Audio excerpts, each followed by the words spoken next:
that people said that I couldn't do, that was always my mentality. I'm going to prove you wrong. And that created that mentality of having that altitude jump.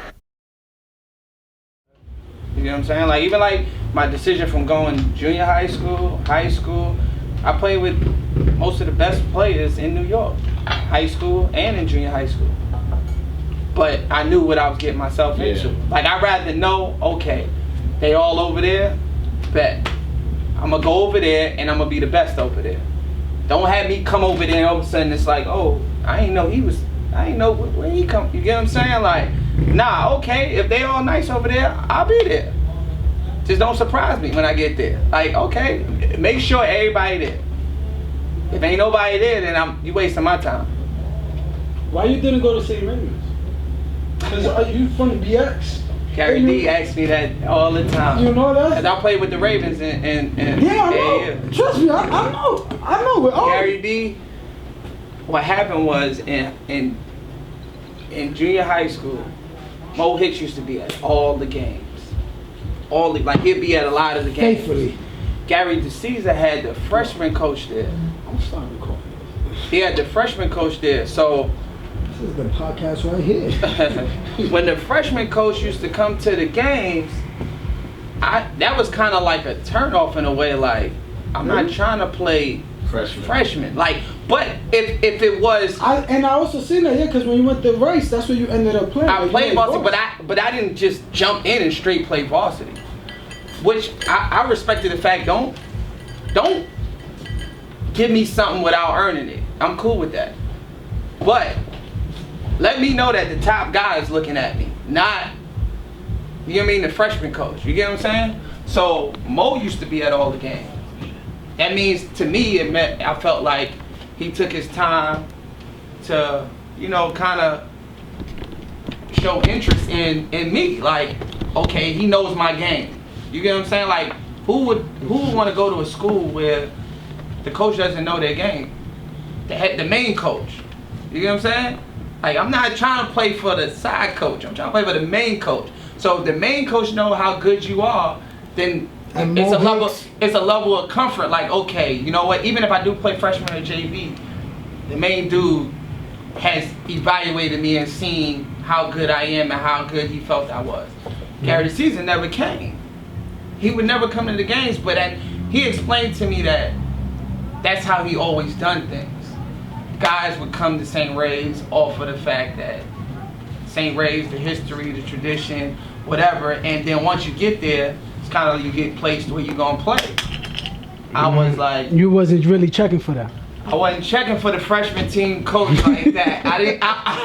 You know what I mean? I felt like that's not what you was trying to do. Yeah, I was supposed to know him when I first day of school, not, you know what I mean, while I'm in the 8th grade, and you get what I'm saying? So I knew Mo, and I was just like, it's funny because dudes told me don't go to Rice. Really? A bunch of people did. Why? Because Kenny Satterfield was there. It was stacked. But Sat played freshman, and he killed freshmen. He averaged like 30. They had another dude, Tavon Seals, who was good. It was a bunch of guards in the building. Which was nice. Yeah, dudes was nice. But dudes was like, yo, you don't go, you ain't gonna play until you're a junior, you ain't gonna play varsity until you're a junior, all that stuff. So I was like, if I listen to y'all, like, I wouldn't be in the position I am in right now to pick which school I want to go to.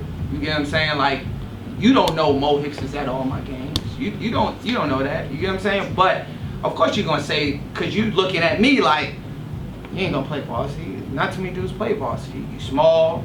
You know what I mean? You don't have your own opinion. I knew if I go there, I'm gonna have to prove anyway. Right. You get what I'm saying? So my confidence is like, I feel like I'm better. So you kind of like always had that, like, that book bag on, like, I always gotta like prove to somebody, you know? Always. I had to.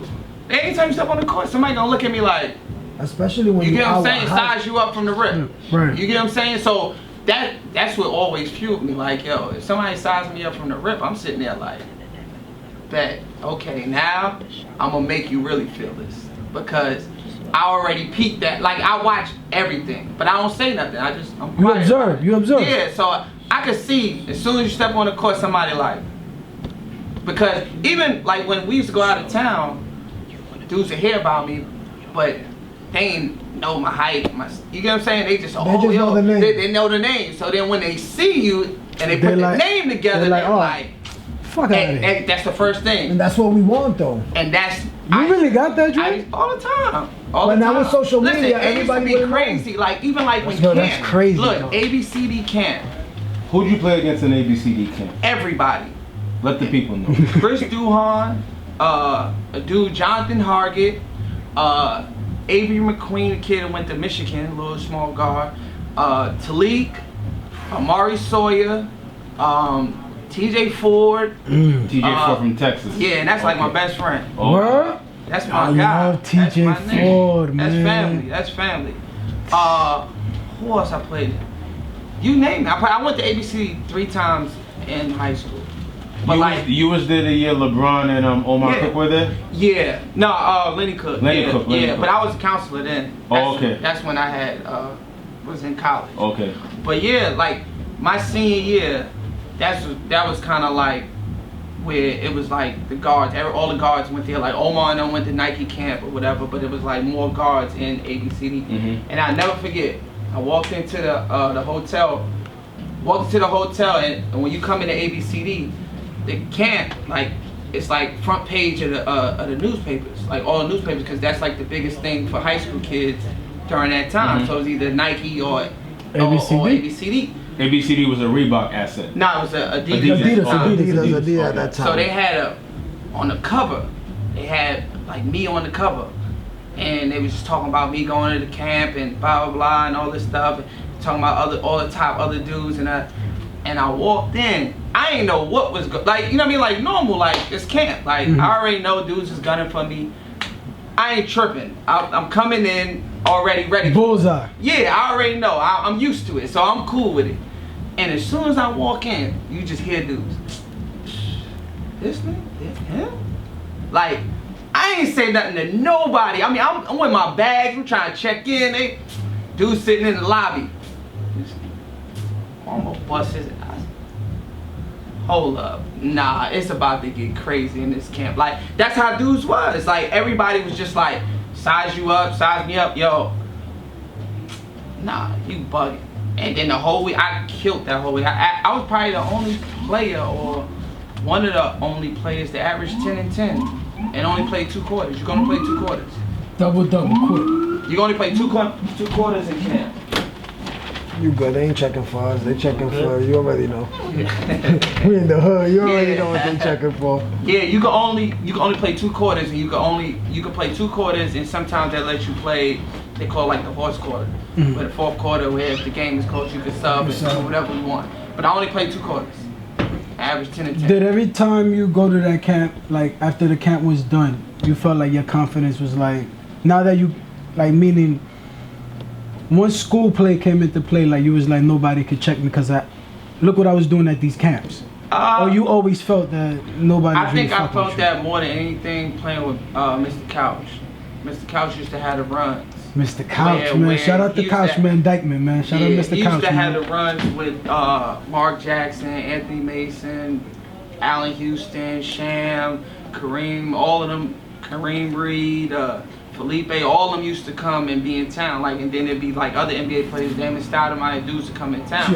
And when I was like in when I was in before you finish, that's my favorite player of all time. Stoudemire, that's my, I'm lefty. I love them too. Yeah, I'm lefty and all that. Yeah. My bad. I had to throw that out there. So where would this run happen? At John Jay, or at he used to have it at John Jay. You can be in or what was the other place? I want to say, it wasn't Peru. It was John Jay, somewhere else. But he used to have the run, and no cameras at that time? Nah, no cameras and no nothing. Like, I was like in the 10th grade when he used to have me go.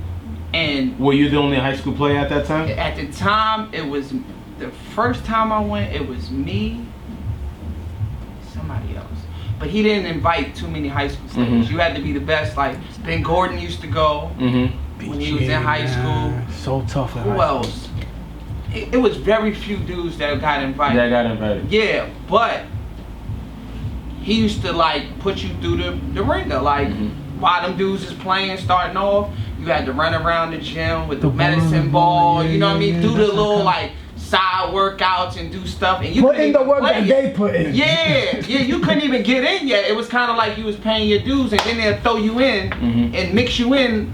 You know what I mean? You play a little bit, then they take you out, whatever. But my confidence was getting up because He was playing with Mark, those dudes. yeah, and Mark Jackson would kind of grab me up, pull me to the side, like, yo, da da da, yo. And you would do listen, this. something that these players need to do. Exactly, because it But we meant know something. who they are. Yeah, these The dudes- kids now don't know who they are. Like the people from our time, they don't know who That's they true. are now. So it's like you look at, they'll see somebody, Ross Strickland. Half of these kids don't know who the hell Ross I Strickland knew Rod is. since I was. If Ross Kid. Strickland was to go As up a to one kid. of these I used to kids work out and try with to Rod. talk to him, it'll Not be in high crazy. school. Yeah. Rod like so you- family. So Like, you working out with him is like you, But yeah, and you learning. exactly. But it was also like more than anything, like They wanted to teach. they wanted to teach, but they also, it was like they became family in a way of they wanted to see your progress. Like they felt like They they wanted was you to do attached good. your success. Right. You get what I'm saying? So if they pulled you to the side and say, yo, like I never forget, Mark Jackson told me, and this is something I never forgot. He told me the game of basketball is 90% mental, 10% physical. He used to say that all the time. 90% mental, 10% physical. So he'd be like, yo, if you're not mentally confident enough, It's not for you. nah, then your 10% of physical talent, you'll never be able to show because you're not confident enough to get to that point.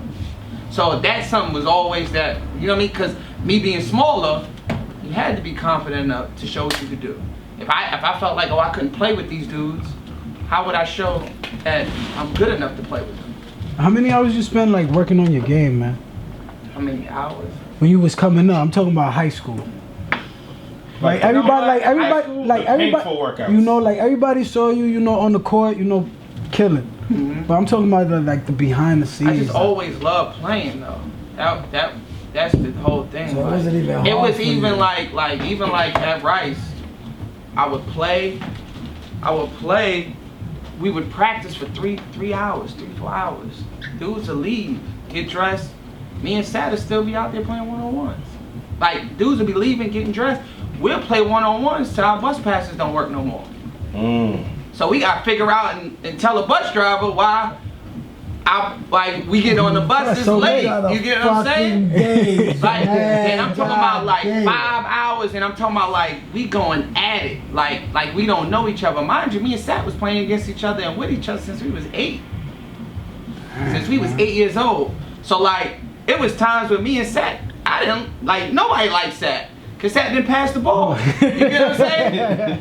But we grew to like, you know what I'm saying? Like I played with him all my life. You understood his game. Yeah, I understood. Like I understand, yo, when Sat bugging out and he yelling at him, listen, just ignore him. Like it's funny, to this day, we recently been playing with each other. So yeah, I seen And that. that tournament I said. it's just like in high school. It's so funny because something go on, yo, Dre, and I'll be like, and he'll be like, and the other dudes on the team was like, yo, you funny, you just ignore him. I'm like, cause I know him. Like all I gotta do is just let him get his yelling off and then be like, yo, all right, I got this. Because if you Like- get into it with him, it's gonna fuck the whole game up. But it's not even that. It's just that's how he is. He He's is. so 100%, competitive. yeah. He's so competitive where he wants to win. It don't matter what it is. That's one thing with him. He wants to win. There's very few people that he trusts that, yo, listen, he gonna win a game for us. So if he don't he's trust caught nobody, up in the moment he take it. of winning, like it's not nothing personal against you. It's not. He wants to win. So if he gotta yell at you and you fold, then don't get him out the game. He ain't trying to win. You get what I'm saying? Which I understand that. Right. You get what I'm saying? But some people would take it a different way. Like, yo, This I nigga's can't wild. play with him because he get me out my game. How is he getting out? Just ignore him. So now I seen that. Did you consider Cincinnati for that because of your relationship? Nah, but I think if me and him played it in college together, it would have been ugly. Would have been interesting. Yeah, it would have been ugly.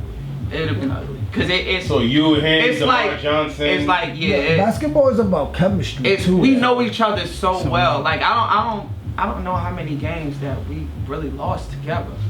Like even recently when we played, we ain't lose. Like y'all do got, it's just like. Let me say though, y'all do have a squad though. In that tournament, like in the prime time basketball y'all league. wildin'. Now everybody got a crew though. Y'all got homicide too though, right? No, but everybody got a crew though. Every other team got all I'm the from New York though, so I understand the New York team, and I know that's a crew. No, everybody got a crew. I followed these people before. Coming up, right? But everybody got a crew though. But Dre, going off what Jenny said about you maybe going to Cincinnati, seeing Kenny Sat become a McDonald's All-American, did that like drive you like, alright, like I gotta be? Yeah, I mean, you know what? He was before me, so it was like certain things that happened with him. Like people don't understand. Like when I was in 7th, 8th grade, 7th, 6th grade probably, I was like tabbed as one of the best in New York. So to carry that all the way through, you know what I mean? I'm not really thinking about anything outside of New York. It's kind of like I'm trying to be the best in New York because I got other dudes that's gunning for me in New York. So who were some of those people? I mean, of course, Omar, Taliek. Like it was, we had 3 McDonald Americans. So all in the same position. Shit. All in the same position. At the same time. At the same time. All in the same position. Like it's different. Like if you had a big man, a guard, and a wing player that was all, y'all not competing in the same position. Yeah. We had 3 dudes in the same position in the same city fighting for that crown. Shout out to you for winning that fight. Just gotta throw that out there. Shout out to my guy. Nah. Hey, listen. You don't want to say it. At the end of the day, you won that battle. You don't have to say it. We can say it. Real talk though, like send me that. we all was different in a way, but we all pushed each other to be what we were because me and O and Taliek was battling before we even got to the high school stage where it was a platform where everybody took real notice into it. And everybody kind of, high school will never people be what took high sides school was. religiously like, yo, nah, he better because this, he better because it was always, oh, he's better. That tick-tack right there. Yeah, so we always pushed each other to be better. It was like, old played at Christ the King where they was top 25 in the country. I played at Rice where he was top 25 in the country. Taliek, he got it a little bit easy because he was in the B division, but he was tearing everything up. And then in the summertime, he was tearing things up too. So we kind of was like, nah, he get his respect because he do the same thing he doing in the B division as he doing in the summertime. But it was like, even like with me and O, it was like, if I have a game and I'm in Maui Classic in Hawaii, playing in a Nike tournament, or we in Slam Dunk to the Beach in Delaware, and I'm getting 20 and 15. Oh, in South Carolina, he done just got 20 and 10, and they won. You get what I'm saying? So it's like, anything I did, it was like, everybody. he did something. Oh no, but he did something too. It was never like, yo, oh yo, you did this, and that was it. It was like, yo, here, nah, Dre killing, and you ain't doing. It was always like, you go look in the paper, me and him, Jesus. Like, so you know what I mean? You guys were paying attention. Oh no, So we was close who was- friends. We all was close friends. Like even our recruitment, we was close friends. Where the coaches would call us, we would tell each other what the coaches say. So that ain't nobody gonna lie to us. We all know each other. We know we all the top guards. So you gonna say, yo, who you want more than the other? So that we know where y'all stand. You know what I'm saying? When we go see He y'all. was after y'all, right? Yeah, he Kiki was played with in them. junior high school with me too. Yeah, but Kiki was after. He played in junior high school. But he's like young. He's younger. Way He's younger. Or No, a year or two. So when you was in Him and high Steve school, Burke. he was still. Yeah, he played with me in high school. He played with me in high school. But yeah. But So the coaches didn't know that though. Steve Burke still. I seen him playing the other day. Nigga still don't pass. Shit is crazy. Shout out He a my man bucket, Steve though. Bird, let it fly. He a bucket. Let it fly, he lets Bird. it fly. He like his pops. Yeah. He Facts. a bucket. They a bucket. That's he always been That like boy that. still don't Always. pass the ball, man. Always. I see them play right here across the street. Always. He's a bucket. But yeah, like we always was competing. So it was like we never had where it was just one person at the top of the mountain, and then it was like, nah. MIC was guard it was like city. one go up. It was like we kept pushing each other up, so it was like we had to figure out like, yo, all right, we beating each other up. When we go on the road, everybody got to get killed because we've been battling each other for so much. When you look outside, so you gotta show them some love. They got to get some love. Yeah, you have to, because we literally battle each other in the backyard. We playing against each other every single day. You can't go somewhere and say, yo, oh, it's this, because somebody gonna say Dre is this. Somebody gonna say Taliek is this. Like, it was just constantly. It was people that hated us because every time they opened the paper, we was in there. When you say Taliek, Brown, Yeah. UConn, Oh. Yeah. Yep. he's from Does he come on? He's from Queens, Queens. Nah, yeah, he from Queens. He from left, right. You from Harlem, right? No, I'm from the Bronx. BX Yeah. and And O is from Brooklyn. damn. So my niggas don't got no love uptown, B. But they was before you, Ricky and Cholo, Greer brothers. Yeah, they was before Before? me. Yeah. That's my block. Okay. I know them. They from my hood. Yeah, they was nice though. Yeah. they So- was nice. They made some bread overseas. Mhm. So now, we covered a little bit about, high A school. lot of it. Yeah, well, A lot. no, man, listen, high school. Good conversation. Look, Hey, look. that- We even look what we Yeah, did for for Dre. Dre, we switched everything up. up. There's not even how we do the podcast. But you was spitting some shit that we just gonna we just had continue to with. get it, man. We just doing it, bro. So, man, in high school, man, you was all everything, man. Over 1,000 points, over 1,000 assists. So you end up going, to Seton Hall. So like what you were saying earlier, y'all just took it by storm, How was that? How was that transition, like putting Seton Hall like on the map, kind of like having that little target on your back, because now you're playing these big time schools, Like, so how was you able like to handle that, or like that was something that you thrive for, like that's what you wanted? You know what? I learned a lot about what I played with before I got to Seton Hall. Like, as far as like when you went to Rice, I didn't have to be like the leader. Like in the sense of I was the leader, but I didn't have to vocally be the leader. I could just go out there and let my Do the game work. do the leading, and everybody did their job. Everybody was good enough to just do their job, which made us a great team. When I got to Seton Hall, it was like, it's overtime. You gotta do a lot more work because these other schools, what you had at Rice, they got at these other schools now. You get what I'm saying? All looking the same. Yeah, so now it's like, yo, this ain't as easy as, I can't just step on the floor and just let my game do the talking. And that's when the Big East was exactly. the Big East. So it was hard for me because I wasn't the vocal type to be a leader. I wasn't yelling at this person or holding this person accountable. I expected the coach to do that. You get what I'm saying? But when you get to college, they expect the point guard to do that just as much as the coach does. Right.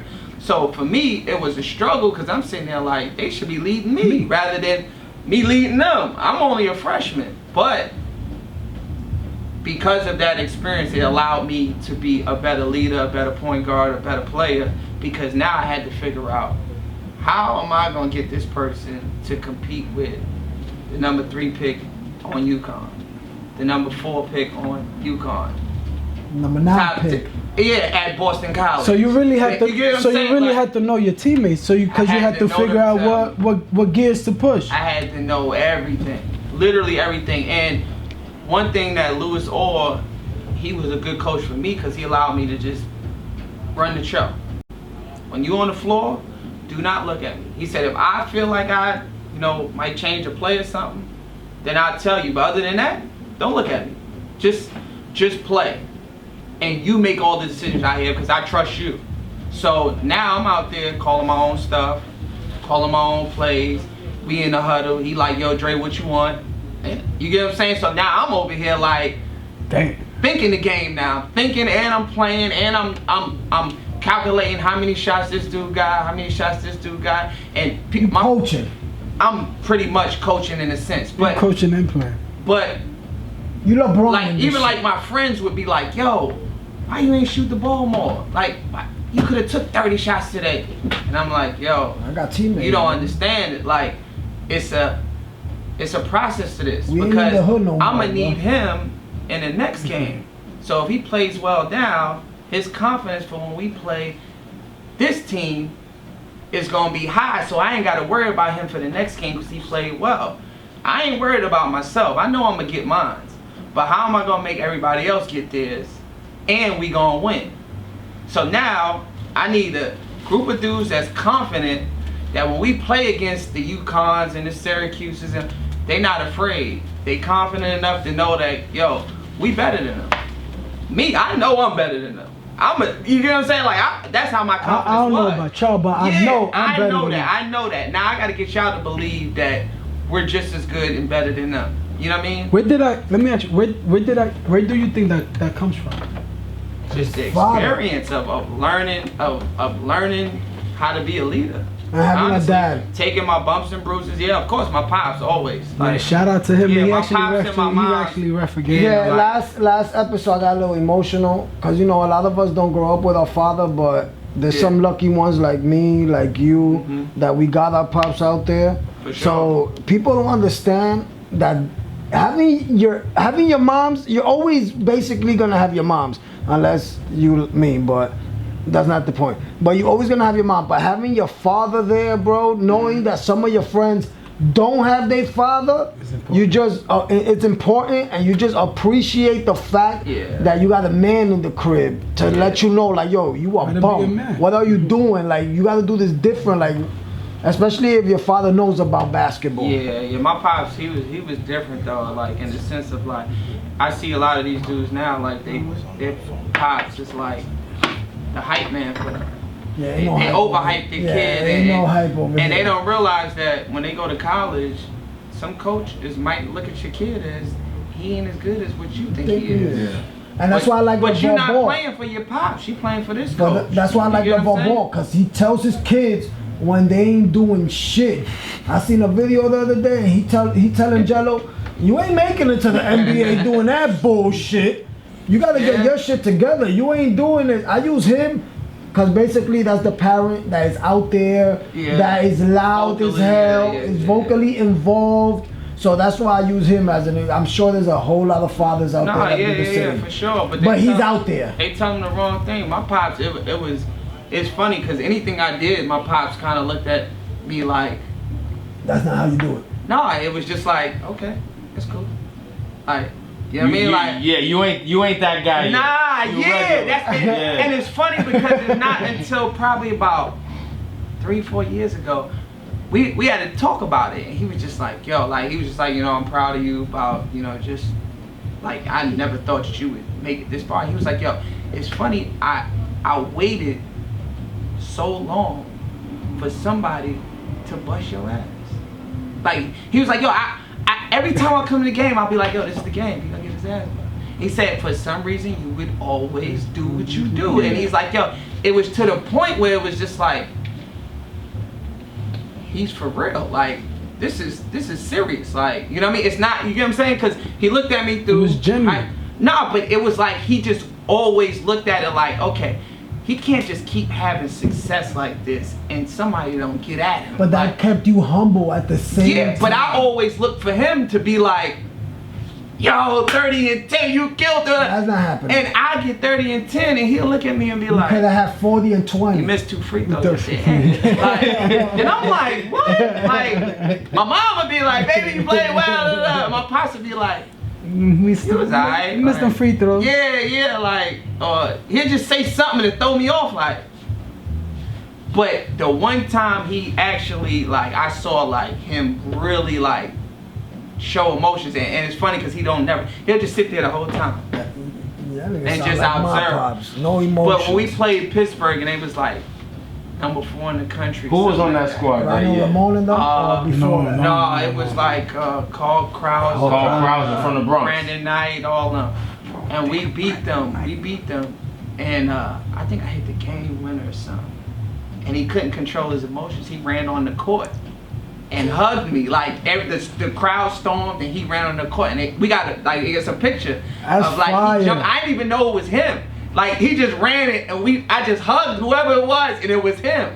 And to this day, we laugh about it all the time because he never shows emotions of like, you know, he's definitely happy about, you know, but He's he a never father wants, first. yeah, my brother. but not even that. He never We wanted me to think understand that I was bigger than what you anybody else thought. You get what I'm saying? Like, it was like, okay, they He think humbled that. you. Yeah. So when he did that, it was like an ongoing thing in the house. It's like we laugh at him because it's like, yo, like, how did you get past the security? Did he Like, even- you know what I mean? Like, Did he even realize that he was on the court? no, he didn't. Listen, he didn't even realize. It was just like he just was caught up It in was the a moment, moment. and he stormed the court, and he jumped on the court, and he hugged me and all that, and everybody was just looking like, they was just like, yo. I was just like, I'm hugging him, jumping around, and I'm like, I realized like, yo, what are you doing on the court? Like, how did you get past the security? But that's how he was though. He always like.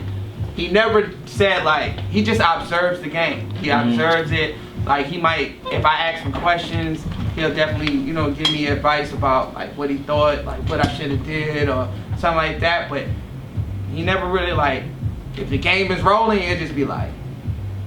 I have a question, right? So, how tall are you?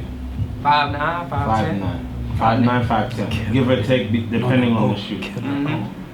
Did you ever, Depending on the shoe. in a tempo versus hyperfuse, we don't know. Did you ever feel like you had to face unnecessary opposition because you weren't a 6-foot guard, a 6'4" guard? And if you did, how did you deal with that? Or did people underestimate you, thinking they could have their way because yeah, you were? always. I mean, I think everybody thought that they could have their way. I mean, anybody who, you know what I mean, when you see it, I do it. It's funny because I do it if I'm playing against somebody that's smaller than me.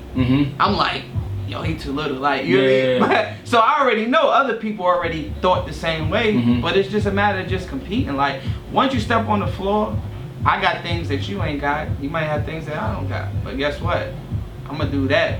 I'm going to do the things that you ain't got better than you could do the things that you got over me.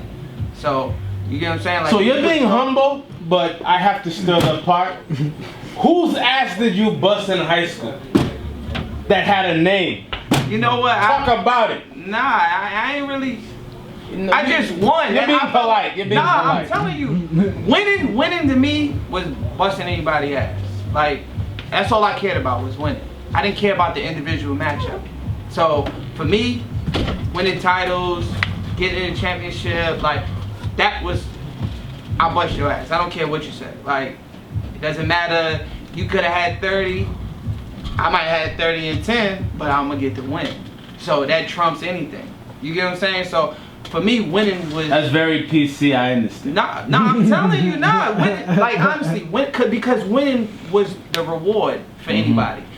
Winners were considered the better players. And you gotta remember, there's 2000, 2001. This is when winning actually mattered.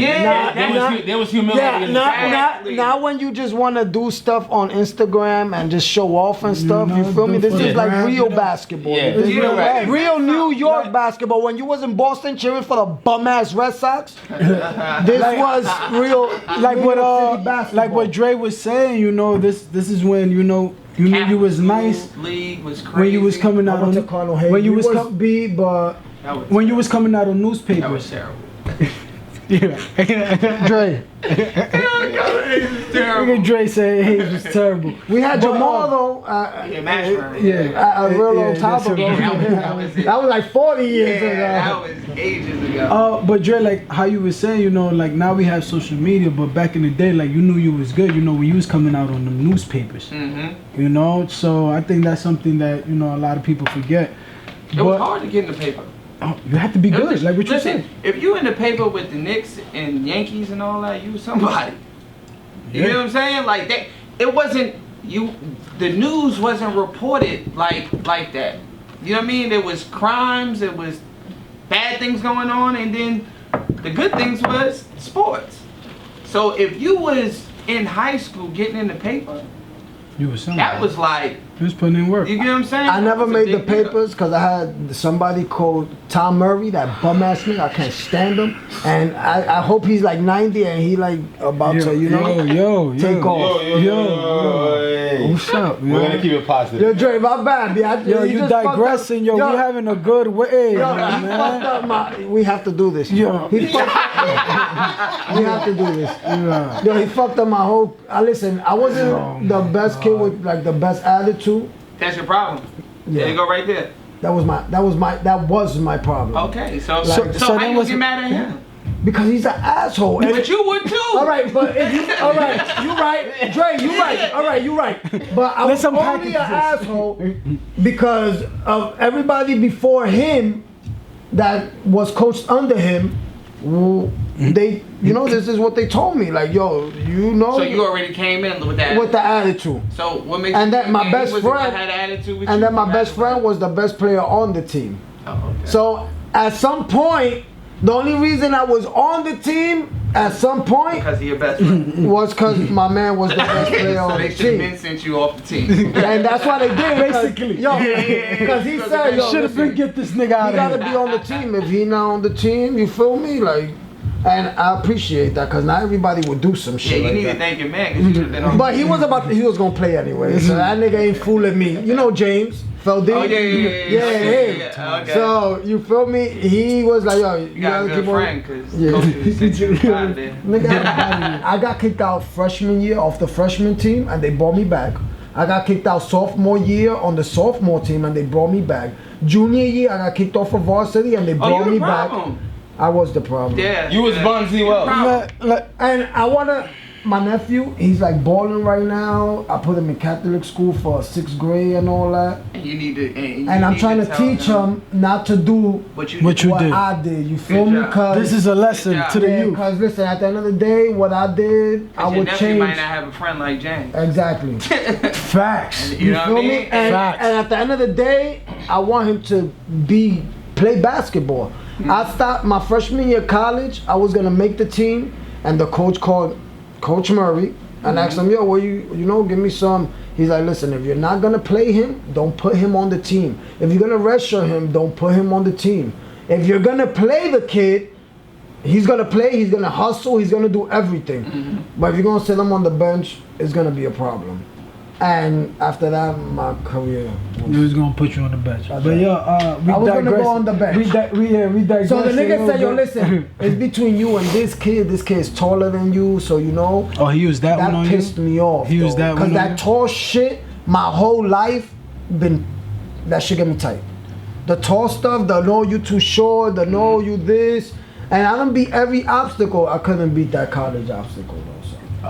Now that we're done, you know, from Gabby's a little soap opera. You know I gotta, I I gotta throw my shit out there. I wanted to ask you, Dre. I like talking to so, real basketball players. so your career at Seton Hall, you had a great career. You know, I think you ended up incredible 17-7, I think. You also was inducted into their Athletic Hall of Fame. So then when draft came around, you know, you didn't get drafted, right? What kind of thoughts went through your head? You know, like did you feel Politics like, as usual. you know, like Nah, what you went know through what? your mind? It's crazy because my agent had told me if a couple of teams wanted to pick me in the second round, and he told him no, and I was pissed off at that because you know I'm now taking the second round. You want to get picked. We But from New York. We But take he that. explained to me that if you don't get took in second round, you get a choice of where you want to go, who was in need of what. You get what I'm saying? A lot of dudes that get picked second round, they just get picked just to get picked and then they get cut. So at the moment, I'm not trying to hear that. Like, I don't care. I want to hear my name. You want to hear your You name know what called. I'm saying? Yeah. But it was the best thing for me because I was able to sign a deal with Houston. But And what year was that? my first year out. So No, wait. What calendar year? 03, I think. 04. 04. So when he did that at the time, I was pissed off about it because you know what I mean. Of course, you know what I mean. You see other guys that get drafted, but then Especially other guys whose ass you busted.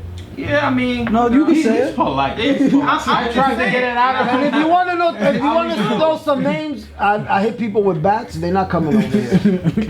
Just in case you want to throw their name out. No, but yeah, so I mean, after that, I mean, once I got over the fact of, you know, the name calling, because I seen a bunch of people that got second round drafted and didn't make it opening day roster. Or never even played in the NBA. You get what I'm saying? So at that time, he knew something that I didn't know, which, you know, is the business side of it. But I mean, I wasn't. Now that I look at it, I'm like, that was a great decision. Yeah. But at the time, I was like, you know, but it was back to work. Once draft night is over, it was like, it's back to work. You had a party? I think they had a party set up for me. I didn't go. I definitely did your didn't own go. party. I ditched respect everything. it. I ditched everything because I was still in the I ditched my moment. graduation party. I worked out for damn near every team in the league, like during that whole draft process. So for me, I was just like, yo, I had good call, reviews, everything, but it didn't happen. And, you know, my agent told me of, you know, certain teams. He told them no. All right, cool. And I never forget, that day, the very next day, I think I just went in the track and just ran. Just running, just thinking, whatever. Clear my mind. Was like, all right, it's back to business. It's basketball. Get back to work. Make it happen. You got some, never thought overseas at that moment? Did No, I wasn't even thinking about that. So Because I had already had teams that was interested. So it was just like. So you end up at Houston, your first year. Walk us through what your rookie year in Houston is like. Who was you playing with? My rookie year?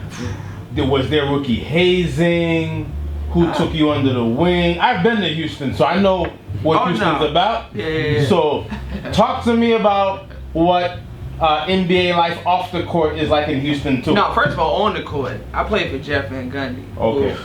He's old school Gabby's coach. favorite. Played I like Jeff. coach under They dragged his ass. Pat Riley, like real tough-minded, like made rookies earn it. So like my schedule was like crazy. Like I'm talking about like where I had to get up at. If practice was at 10, I had to be there at 7, lifting, running on a treadmill, getting up shots with a coach. Actually, it's funny because all the coaches that he had on the staff are head coaches now. Tom Thibodeau, he was assistant coach. Steve Clifford, that coach Kimber last year, he's in Orlando right now. Shout out to Briscoe. Who else was the other dude? Andy Greer, he's in Minnesota with Thibodeau.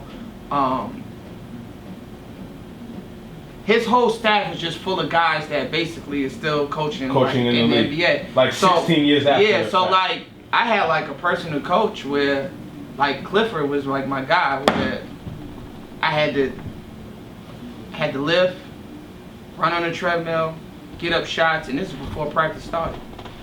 Then when everybody started coming in, I would have to practice, but couldn't like come out of practice, like no rest, like the whole practice. You had T-Mac? Tracy, Yao? Yao Ming, Jim Jackson, Dikembe Mutombo, Tyronn Lue, Tyronn Lue is a head coach now. Yeah, I know you was busting T. Yeah, that's my guy. That's cool. That's my guy. I don't care. My guy. That's cool. That's cool. That's alright. I know you bust T. Lue ass. Man, we had a crew, but all them guys was vets. It was only young dudes was like me and Reese Gaines. And Reese Gaines from Louisville. Yup. And Reese was his second year in Houston.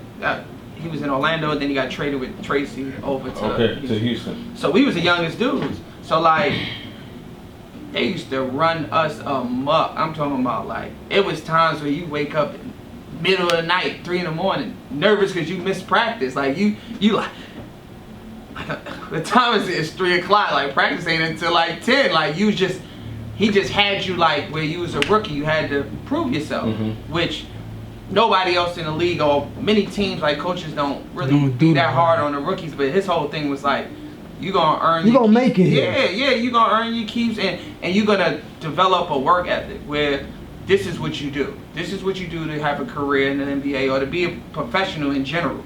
This is what pros do, the elite pros. And So, it wasn't Houston. I'm sure the Utah coach ain't feel the same that's way. what I'm you saying. feel It me? was those same type of guys that, you know what I mean, the older coaches that were seasoned. They've been around for a while, so they wasn't on that, yo, you're a rookie and we gonna roll the red carpet out for you and you're gonna change our team. Nah, you gonna learn from these older guys, Charlie Ward, these dudes, you gonna learn Ward, from. Florida You get what State. I'm saying? And you also said that you're more observant. So, what players were you once you was in the league that you was kind of like observing or kind of like trying to like pick their brain, like in a sense? You know what? You was with Skip? Nah, Skip came. It's funny because when I went to Toronto, Skip went to Houston. Flip Flop. Okay. Yeah, but I was recently in Toronto. yeah. What was life for you? It wasn't. Yo, but let him answer the first it wasn't question the you six asked yet. him, though. Okay, yeah, go ahead. I mean, he probably forgot by now. Nigga. Go ahead. What? I mean, off the court, Houston's Houston. I mean, every city is.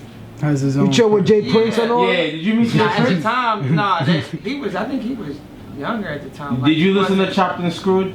That's the first thing that. It's funny because me and TJ real close. Okay. And when I was in Houston, I used to be like, yo, Jay-Z this, you know what I mean? Like, Uh-huh. I'm saying New York rappers. He like, You like listen to DJ that. Screw? Yeah, he like, yo, we listen Word? to DJ Screw. They wasn't listening to Jay-Z at the Had you on time. that Pimp C? Yeah, they was listening to this Screw he played, and I'm like, what the? Like, these dudes sound like they high, drunk. Like, what's They was all what on is lean. it? They was yeah, all on but lean. it was like they cut it up. But and that the was in song New was York. slow. Lean Like, yeah, was that not in wasn't- New York. that Lean wasn't didn't what get we to was New York listening to. till now, Yeah. bro. Yeah, we wasn't listening to that. Hell, we listening to Jay-Z, Big Yeah, Pimpin', Spanish exactly, Cheese. Exactly. Come on, dog. So you get traded to Toronto. hmm What's that experience like? Toronto is a great city. I ain't gonna lie. I was there last week. Yeah, it's real nice. I mean, I'm not a Drake fan, but I like the Six. But you are a Boston fan. I'm from there. And they fucking trash, No, man. no. Man. Red Sox is 8 games we ahead, but I don't want to digress. we We're digress. talking about basketball, my I don't want to man. digress. We had good conversations, Toronto's man. nice. I mean, clean city, diverse. Imagine Drake was different. popping back then. Yeah, It would have been Lydia. yeah, that's true. I mean, he got the city popping, but it was always Toronto was like. Nah, Toronto has. You went to It was Carabana. over. Yeah. Oh, okay. You said yeah. Okay. I know I've you been a to ma- Carolina I know too. you a married man I now. think You a 30 married man minutes now? No. Oh, no, you single? No, I'm married. No, I ain't married. No, But you not single either. no, I'm single. Oh, so Yeah, well- how was the ladies in Toronto? Nah, it's crazy. It's crazy. Yo, Right? Toronto's different. Hey, listen, you ain't gonna find a girl now after that bullshit you just said. Huh? It's over for your marriage dreams. Yeah, you stupid. Now Toronto's nice. Every city got, it's fun. When you're in the NBA, you kind of do a lot. I mean, You you can have fun. You see dudes in New York that go out like, you got the option to do. but whatever J.R. you Smith want. took New York to another level. Yo, chill, that's my guy. Yo, figure he that's, took it yeah, to that's another my level. guy. J.R. Smith love New York. Yo, my dude. man was shot there. Everybody too. love New York. It's hard to get out of Dykeman, Everybody yo. loves New York. All right, but it's hard to get out of Dykeman, Yo, yo. you gotta chill, man. Hey, You JR, gotta chill, man. hey, I still see JR in Dykeman. That's my and, guy, and he yo. don't even play in New York. That's my guy, man. Shout Shout out to my man Swoosh. I fuck with J.R. Smith, bro. It's just he's a wild. You see, Barrett is low You know key. what's crazy? I don't think that is why. I just think that He wasn't married at look, the time. look. I But just at the time, you gotta understand, Wild everybody boy. young. Like, you trying to... No, but I like look. it though. You know what's crazy? Hey, Dre, I'm cool with it. You know what? And also another thing that I just want to say, a lot of people don't understand. Like these players, they're humans. You feel me? They just like us. It just so happened that their Everything job, they do is crazy. it's just that they're in the NBA. But like niggas gotta go and have fun and decompress because shit is stressful, yo. And then, Sure. And feel one me? thing people don't understand... and when you from play New the York, game, New you play- Jersey, it's just even harder. But you bro. playing basketball all day. You got to get your mind off the game. Like, what are you gonna do? You gonna sit in your house and I'm be not. boxing? I'm not saying it as No, a bad I'm thing. saying like people get some dudes abuse it where they like, but No, as a, yeah, as a an balance. You have to as have a an balance athlete, of it. you Yeah, can't be beating yourself in the head about the sport you play or people that go to work. When you having a bad day at work, what do? Go to after hours. So you get what I'm saying? Happy They don't get hour. criticized. You don't say nothing about them. Some of the people in the corporate world are wilder than athletes. Wow. Facts. First of all, I've seen it. yo, You get what I'm saying? way wilder That's- than that. So at And the they end, white. I just need to throw that out there so that we don't. It don't matter. It don't man. matter. But listen, people- the white people get But lit. people, they going through stuff where that might be a little bit release of stress, going out, enjoying yourself or whatever. But it doesn't mean that you're not doing your work or you're not back to work. So when an athlete does it, maybe because people look at what they do and they got a scope on the athlete, you make it into a big thing. Now, like I said, some kind of overdo it, but if I'm in a club and you in the club, you got a job too, right? Mm-hmm. But you staring at me, looking at everything I'm doing. You get what I'm saying? So I'm not looking at you to see what you're doing. You looking at me. So anything I do, you gonna go back and say, yo, he was in the club last night. He was standing on the couch. He was doing. You get what I'm saying? But you could have been standing on the couch in the corner, but ain't nobody know. When you used to go out, because I know you used to go out before, way more than you go out now. I'm sure. Yeah, of course.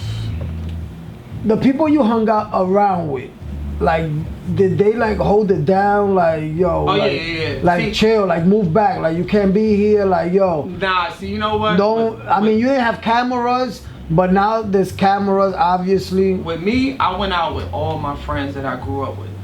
Like, when I was in town, everybody that was around me was people that I knew since Young. young. Young. You So get they what I'm saying? knew. It wasn't no new faces jumping in. If it was somebody that we knew, like, you know what I mean? Keep the circle and it tight. was like, so like, it was like, we was all family. When we went out, we all moved as one. When it was time for everybody to leave, it was like, yo, you good, you good, you good, you good. Because we all knew each other, mothers, fathers, like, you know what I mean, sisters. We knew everybody. So it was like, when we going out, oh, nah, yeah. We all family. We out, we having a good time. We ain't even concerned about the other crowd. It was our immediate friends. I'm talking about dudes that I played with AAU, Kips Bay, like, literally grew up with. Right. So the comfort level was like, we all gonna make sure everybody good. It ain't because, yo, Dre is Dre. It's because we all family. Everybody gonna make sure everybody good. When we leave, we all leave. When, you know what I mean? It ain't, yo, this person and this, and who knows where this person went. Nah, where you going? You good? You good? You with him? All right, cool. Okay, go. Like, it was all. I have a question. So, being a high-profile athlete from New York, at Rice, went to Seton Hall, how did you deal with the off-the-court pressures of now being a professional athlete? Maybe people had their hands out, people expecting things. How did you manage that dynamic? I mean, I always see in New York, when you're young, you kind of get a Taste of what life. it's gonna be like. You know what I'm saying? So if you make it to that level, being from New York, if you're in the 6th grade, 5th grade, and people are talking about you, those people are gonna be around you because they're expecting you to be the next thing. So you get an early taste of certain things that might happen. Now, it might not be happening at the same level as being a little bit older or adult, but the attention is there. So when I was younger, I knew how to do interviews. You know what I'm saying? 6th grade, 7th grade, I knew how to talk in front of a camera because I was getting cameras in front of me at age. You get what I'm saying? So now, some people might not get that until they get to college. You get what I'm saying? So for them, it's new. Some people, some people don't know how to act with that. Now, you know what I mean? Their head might get big and think, oh, I'm this and that. I was dealing with it when I was young, so for me, it was kind of like, okay, that's, I know how to move, I know how to. So you had media training at an early age? It was, pretty much. But it wasn't actual like media training classes, but it was just like, life experience. You had the experience. So you was able to, once you got older, it didn't excite you. It was like, okay, just normal.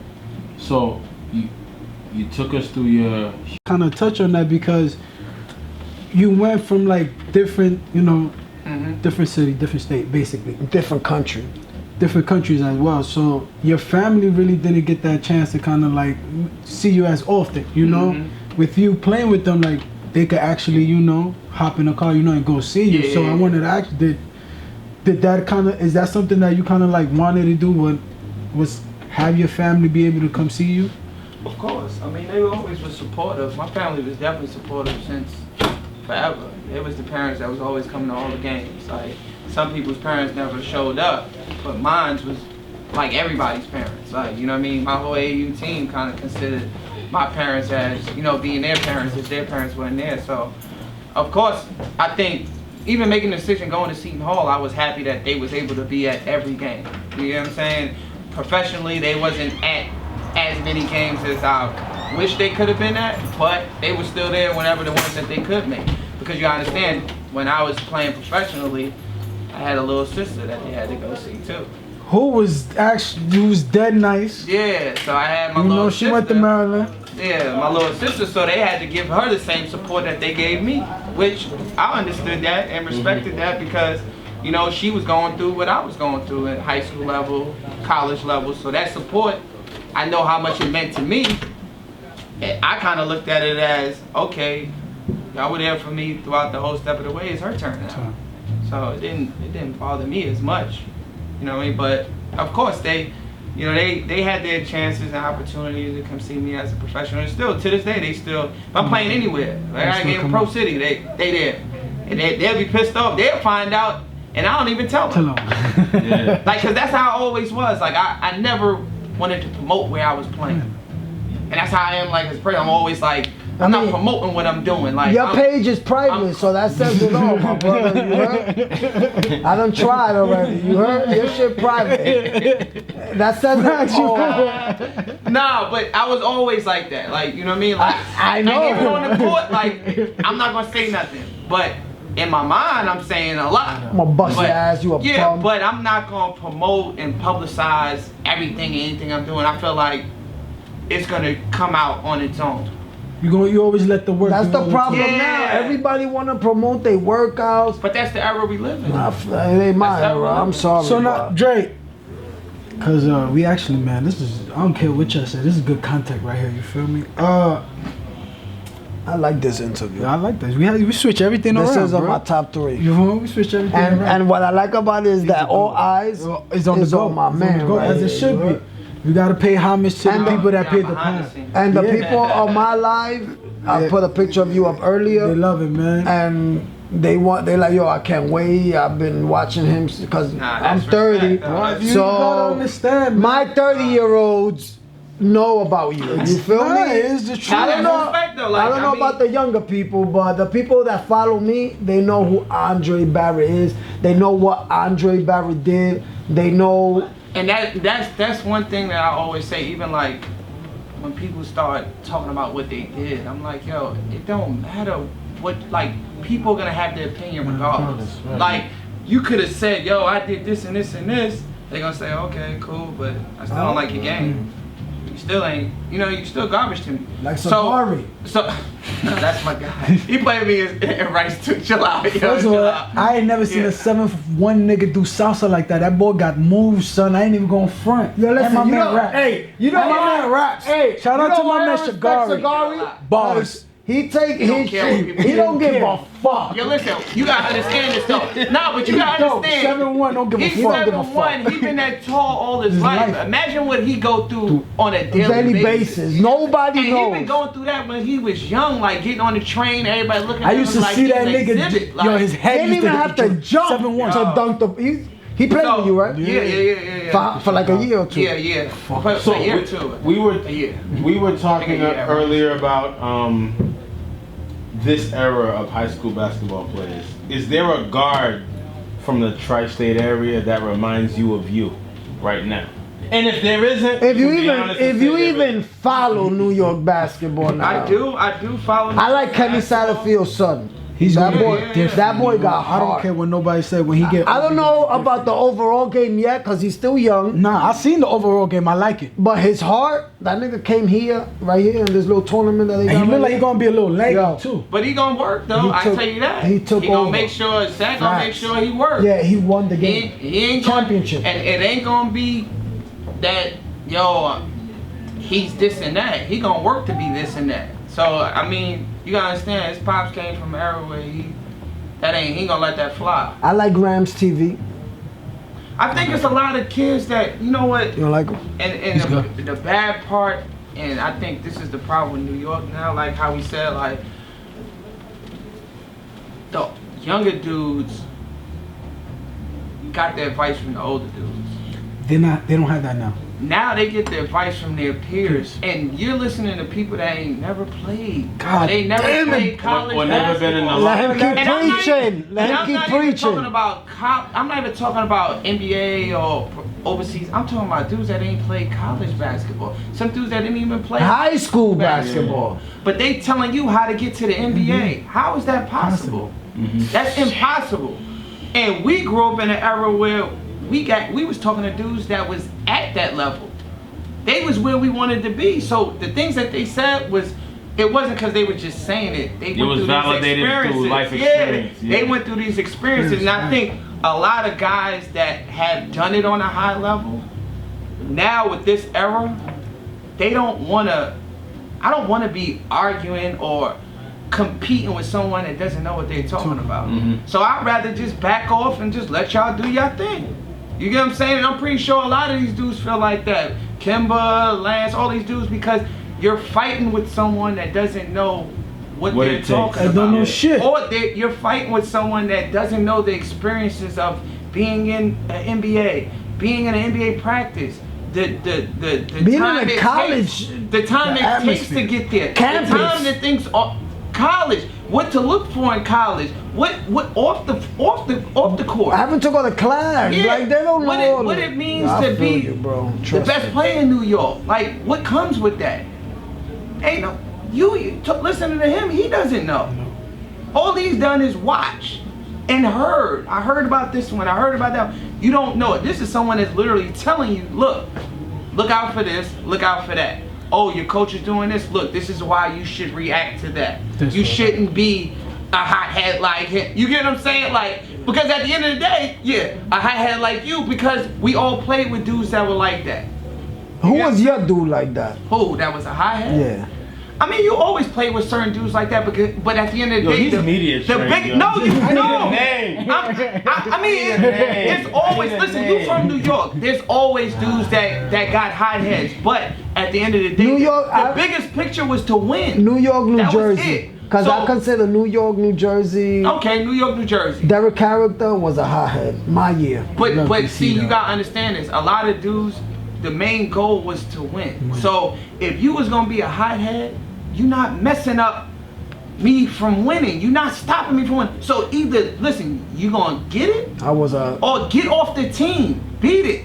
It's one or the other. Right. And that's how dudes held dudes accountable. You get what I'm saying? That's what's wrong, accountability. If Nobody's five holding of people us got accountable. good attitudes and we all for one goal, and you got a different attitude, you don't need to play with us because we don't need you. Because you're gonna hurt us more than you're gonna help us. That So, was the. so now you start to think, damn, I don't want to be kicked off the team. I don't wanna be the I want to play with my boys. I want to play with my brothers. So now you trying to fix your attitude to do things the right way, or kind of watch how you acting because you want to be a part of something that's good. But when I was in Hayes, my teammates loved my attitude though. Not your coach. Yeah, coach hated your Yeah, attitude. too. That nigga hates me, period. I mean, listen. Yo, Fuck Coach Murray. I hope that.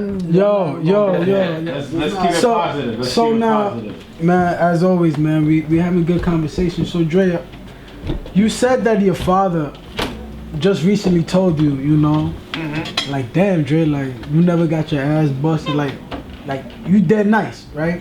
So that took him. He didn't say that, but you know, yeah, like, you nice. Yeah. And it took him kind of like a while, you know, just for him to say that. Mm-hmm. Have you ever kind of like sat back and kind of like took in everything that you was able to like accomplish, you know? Because at the end of the day, you are a 5'9" guard. You feel me? And we always get that question, you know, like his height, you know, I don't think he's gonna last, you know, but you've been able to prove that in the high school level, in the college level, like, and in the pro. So, and this podcast is all about journey. So, you know, before we get off, I just want to like to get your opinion on that. Have you ever like sat back and like, damn, yo, like, I never thought, you know, this ride could be like this? You know what? I never really sat down and really thought about it because for me, I was always living in the moment. And in the moment was always proving somebody wrong. So it was always like, you always got a chip on your shoulder when you playing. Like, oh wait, but you accomplishing stuff as you're doing it. But it's like, I'm not really paying attention to it. you don't even realize, yo, I did this. Like, you get what I'm saying? Like, it was funny. I didn't realize that I had over 1,000 points and 1,000 assists in high school. And then when I thought about it, I'm like, that's crazy. Like, over 1,000 assists, like, that's a lot of assists. You get what I'm saying? But, you know, to do it in points and assists, I don't know how many people in New York have done that. Not too many, because if you On the got high school points, you level, don't got get- assists. Exactly. Like So- Lance, he got points, but he ain't that's got what too I'm many saying. So, assists. like, to think about that, you like, you must have been doing a lot out there, but you can't sit back and like focus on that, because if I would have sat there and focused on that then, I was already to the next goal, like college. You get what I'm saying? Like what I did in high school, after that, it was done to me. Like, okay, high school's over with. Now my next challenge is college. You go to college, you go through all college, you get inducted into the Hall of Fame. Damn, I did that much to get in the Hall of Fame. Like, How you get what I'm saying? did that made you feel when they told you that? Like, how did you feel? I mean, I was shocked, because I'm like, Kid from because the it happened Bronx. quick though. Like, you know what I mean? It wasn't like 2013, it right? took, yeah, but it was like I was still in my playing. Like, it wasn't like, you know, You was done stop playing. and then you get inducted and they kind of remember you then. It was like, you still playing, and no, we're gonna bring you back in. Whenever niggas So- remember me in college, they remember me for selling weed, bitch. Yo, we digressing, yo. What's up, That yo? shit is crazy, my nigga. Yo. Yo, you know Gabby, yo, that nigga used to Listen, have man. the haze though, Yo, son. yo. Like that man's haze was fire. Gabby. That's when we used to sell .3 for $10. Gabby. Yo, hey, you heard? Gabby. You heard me? I just have to throw that out there, cause Gabby, we flowing and then. no, we are flowing, but my man is still gonna keep flowing. Though I just have to throw that out there. Nah, but yeah, like I never really sat back and thought about it, cause even like you can look at it, for 5'9" players to be in the NBA, it's a small list of that. That's what Very I'm saying. small. I ain't never really look at it because I'm not looking at size. I'm not going in there saying, yo, I'm 5'9", 5'10", and yo, I'm not gonna make it. I'm not supposed to make the NBA. Like, That's I'm what- looking at you like, yo, I'm a supposed to be basketball here. player. I'm supposed to be here. Exactly. So, but then when you look back, it's like, you're not supposed to be there. You're not supposed to be, you know what I'm saying? You're not supposed to be playing varsity as a freshman. You're not supposed to be, you get what I'm saying? Like, dudes your size do not do this. They don't do this. And it's a million dudes your size walking around looking at you like, how in the hell you did this? But in your own box, you like, I'm supposed to be here. You get what I'm saying? I don't know what y'all think. I don't even know who you looking at. Like, in my mind, I'm 6'11". Like, you get what I'm saying? And I be looking at dudes that be tall, like, imagine if I had this. You know what I'm saying? Hey, listen, I know time, I'm not yo. making it away, but still say the same Yeah, shit. everybody say that, but at the end of the day, I did it with my height. I did it with what I had. You get what I'm saying? I couldn't stretch myself out. Like, I don't want to create a sour moment, but you talked a lot about your teammate Griffin. How did you handle him transitioning the tragic way he did? I mean, it was kind of tough for me because me and him spoke a lot. Like, you know, even like when he was in Minnesota, I was in Houston. We still conversated. Like, even he was in Houston before I even got there. When I was in college, he got drafted by Houston, so he played a couple of years for them. Yeah. And then when he left and he was in Minnesota, that's when my first year I was in Houston. But I mean, it's just crazy what a lot of people go through in life, and they don't, you know, reach out to a lot of people. Like, you know what I mean? Like, it's serious. Like, people think like, yo, because you're an athlete, you making all this money. Like you can't go through enjoying shit. your life, like Biggie said, more money, more problems. yeah, my but brother. they act like you don't have A other life. issues, family issues, and things that happen to normal people. Like, you know what I'm saying? Like, we go in the house and we gotta wash our dishes and clean up, put our pants on the same way everybody else does. So with him, you know, a lot of times, you know, he'll speak to me, and we was roommates in college. So like, you know, I know him, you know, on a different level. Like people don't understand what he went through before he even got into the NBA. His brother passed away in school when we was in school. He didn't want to go to the NBA. He asked me personally, yo, Dre, is it okay with you? Like, he asked me, yo, is it okay if I go to the NBA? Like, and I'm looking at him like, are you kidding me? You about to be a top 10 pick.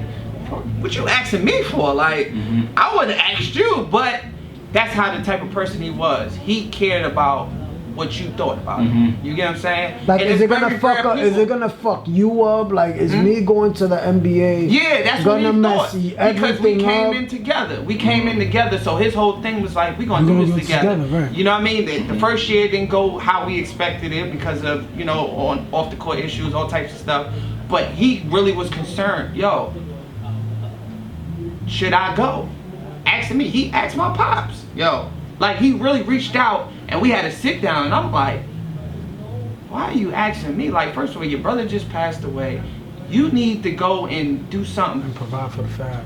Right. Provide for the fam. Maybe you getting drafted might, you know, bring some happiness and changing people's lives. Like, dog, go. So his parents had to bury 2 kids.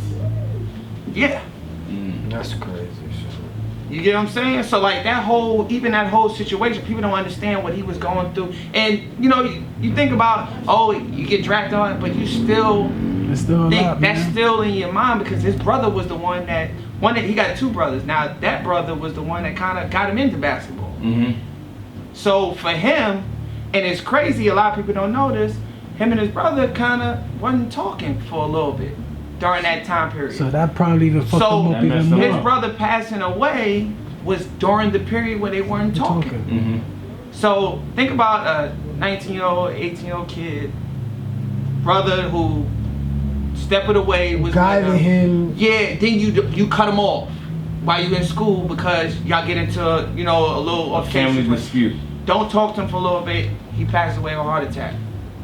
You know what I'm saying? So now you taking that upon that stays with you. Yeah, but now you got even more situations and problems. Now you're a professional. You're an NBA guy. You're making millions of dollars, more money than you ever seen. More people coming out of nowhere. You get what I'm saying? Like, it's more issues that you got to deal with. So things probably was going on with him that I wish that I was able to be around him more, but because of the fact that, you know, he was over there. There was distance. We couldn't really like have a real sit down and kind of maybe, you know, who knows? I'm not saying my words would have changed anything, anybody else's words, but we never know. But, you know, what people thought of him, he cared a lot. He cared about. So certain things he did, he felt like he was moving in a cage. Like, you get what I'm saying? Like, then dealing with other issues. So I mean, a lot of stuff that, you know, I wish that I was able to even talk to him about it before it happened or whatever, you know, didn't get a chance to. But one thing I will say about him is that he was a great dude. Like, people don't understand. Like, he cared. He cared a lot. He cared about his family. Most of those people, cared about everybody else's they family. care about everybody except themselves. Exactly. They so worry about everybody else, they forget about themselves. The dope thing is that I just seen fucks me up. The NBA just I know Adam Silver and the union president. Shout out to Adam Silver because he's doing a way better job than the other nigga. They were saying how David Stern. That nigga. How they now they like implemented like more mental health services. Mental health services like for players, you know, like you know, dealing with anxiety, you know, depression, you know, stress. So it's a lot going on. It's a lot going on. And like I was saying earlier, you know, yes, you know, they're in the NBA, you know.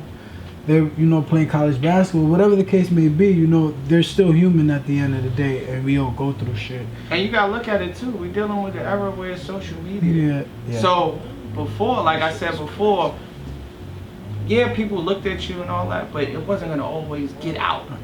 It could be a rumor. You get what I'm saying? Some people could say everybody. Now you can off the flick of the phone, you like, oh, this happened? Like, you get what I'm saying? Now you can literally directly say something to that person while they're going through whatever they're going through. You get what I'm saying? So now some people can't handle that. You're getting bombarded and attacked from all different ways off your phone, which your phone is your major communication. That's what you look at. You open the phone, boom, got a million mentions, and people saying all types of crazy stuff. Anything can happen. You could be in the game and do something stupid. They going at people. Some people are sensitive. Some people say, "The hell with that." Some people are like, "Yo, you know what? It is what it is. I can deal with it." How did your first meal go? Who? Your first meal. What? How did it go? What do you mean? Like first $1 million. Your first $1 million. I mean, it went. How family wise, phone call wise, cell phone blowing up wise? Nah, I think you know what? Everything I did was just, it was quiet. Like, it wasn't like loud. So like, yeah, that's one thing I about make Jay, sure my always family, quiet. everybody good. Like, it wasn't like, yo, I'm gonna be out. If you see me, you see me. If you don't, you don't. I'm not making a billboard and doing all. It ain't happening. Right. I done heard people say, yo, I just seen Dre drop out.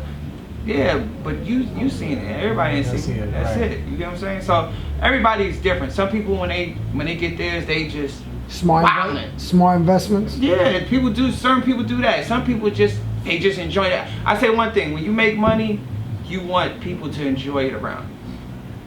So some people allow people to enjoy it too much and it's too loud.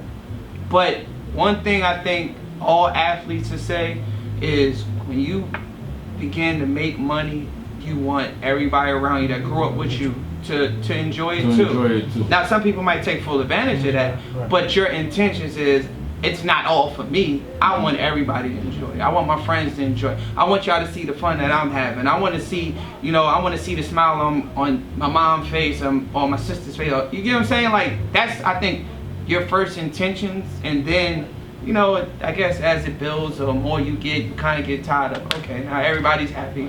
Did that first meal take your parents out the hood? Everybody is good, man.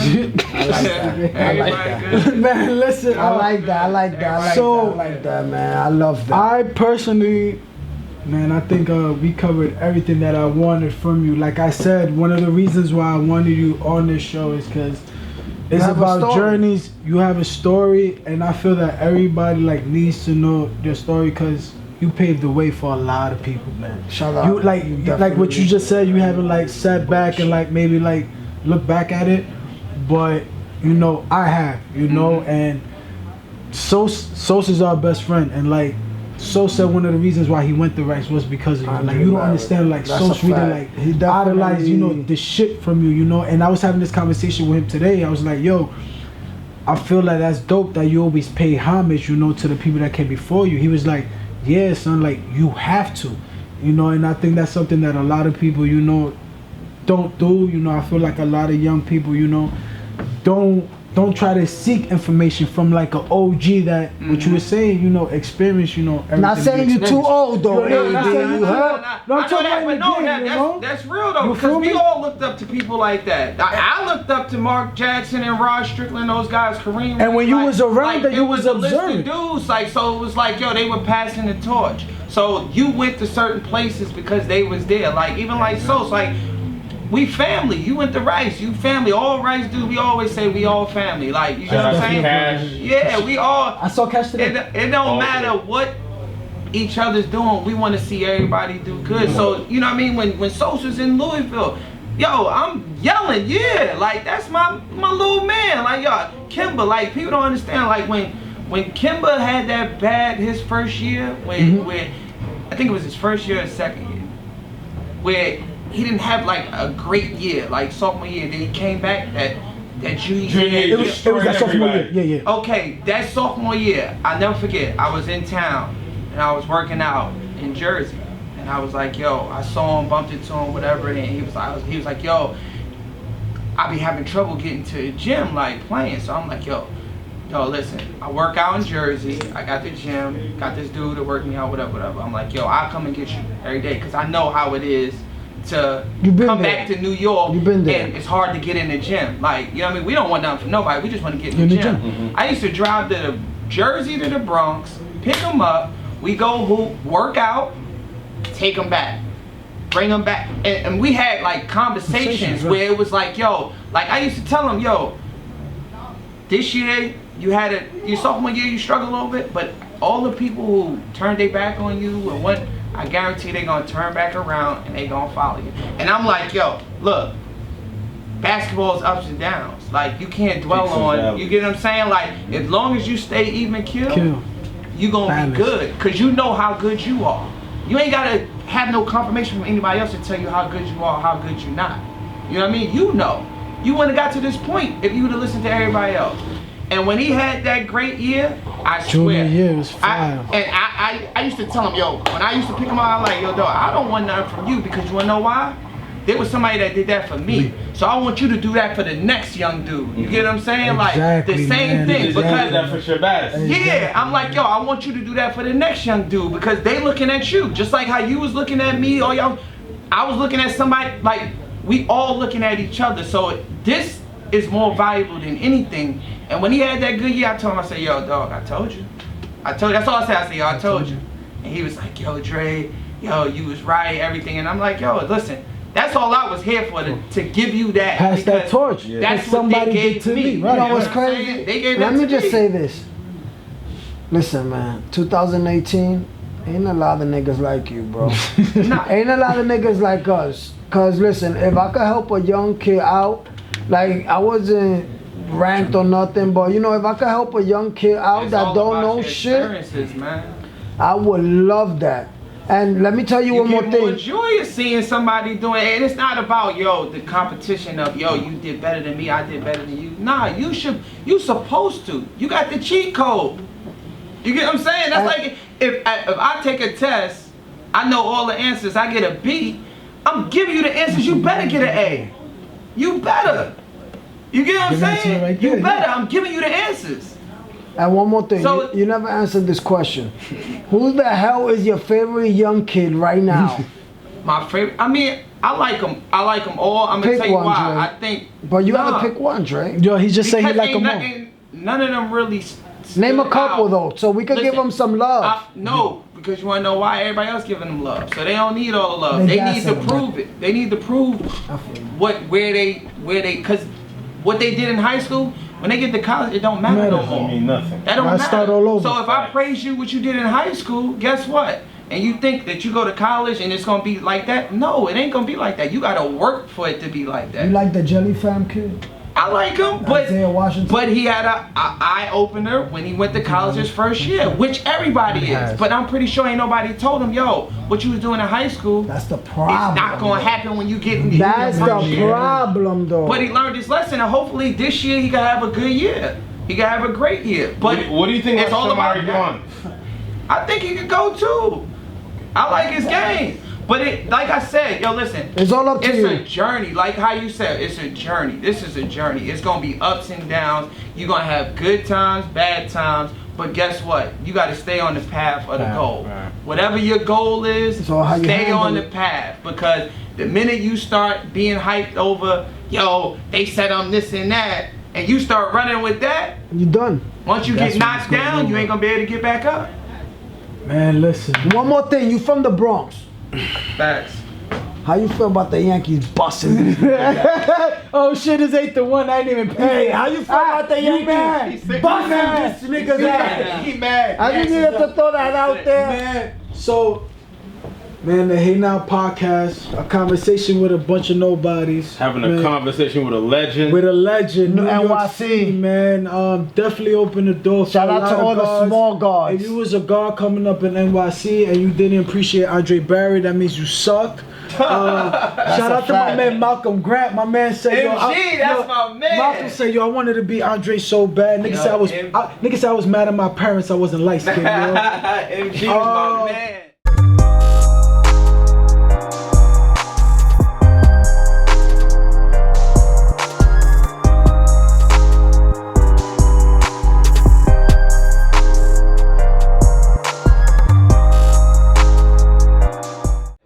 Me and Eddie Eddie was going to school together. Marcus Taylor and Zach Randolph was going to school together.